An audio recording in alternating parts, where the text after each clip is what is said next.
তো বাংলাদেশ কোটা আন্দোলন নিয়ে আমাদের আপনারা জানেন কয়েকদিন আগে আমাদের স্বাধীন হয়েছে 2024 সাল। 1971 সালে প্রথম স্বাধীন হয়েছিল এবং আবার 2024 সালে আমাদের ছাত্র ভাইয়েরা কোটা আন্দোলন নিয়ে যে আন্দোলন শুরু করেছিল আমাদের সরকারের বিরুদ্ধে, তা আজকে স্বাধীন হয়েছে। আপনারা জানেন দেওয়ালে পোস্টার, শহীদদের স্মরণে স্মৃতি আকার ধারণ করা হইতেছে। আপনারা দেখতেছেন মাটির খেলনা। তো বিশেষ করে আমাদের শহীদ যারা শহীদ হয়েছেন যুদ্ধ করে, তো আমাদের বাঙালি বর্তমানে দেশের ডিজিটাল উন্নয়ন, দেশের আমাদের সেনাবাহিনীর হাতে দেশ চলতেছে। তো আমাদের প্রধানমন্ত্রী বর্তমানে ডক্টর ইউনূস। তো বিশেষ করে আজকে আমাদের নেত্রকোনা কেন্দ্র সরকারি হাই স্কুলে তো দেওয়ালে আপনারা দেখতেছেন পোস্টার লাগানো, সাজানো হইতেছে রঙে রঙে আমাদের শহীদদের স্মরণ করে নানান ধরনের লেখা হইতেছে। পাতা ছিঁড়া ভুল করো না।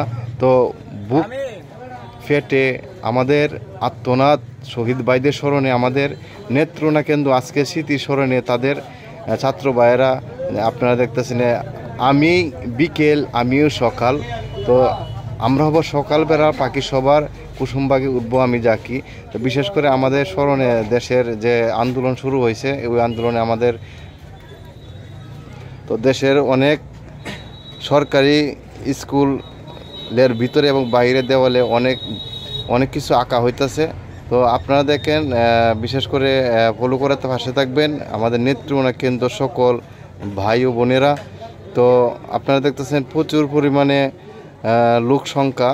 তো কয়েকদিন আগে আমাদের দেশ স্বাধীন হয়েছে। তো আমি আসলাম আমাদের ছাত্র ভাইয়েরা, এটা আমাদের একটা খেলার মাঠ, নেত্রকোনা কেন্দ্র হাই স্কুল খেলা ফুটবল খেলার মাঠ। এই মাঠটা পরিচর্যা করাচ্ছেন বর্তমানে আমাদের সেনাবাহিনী।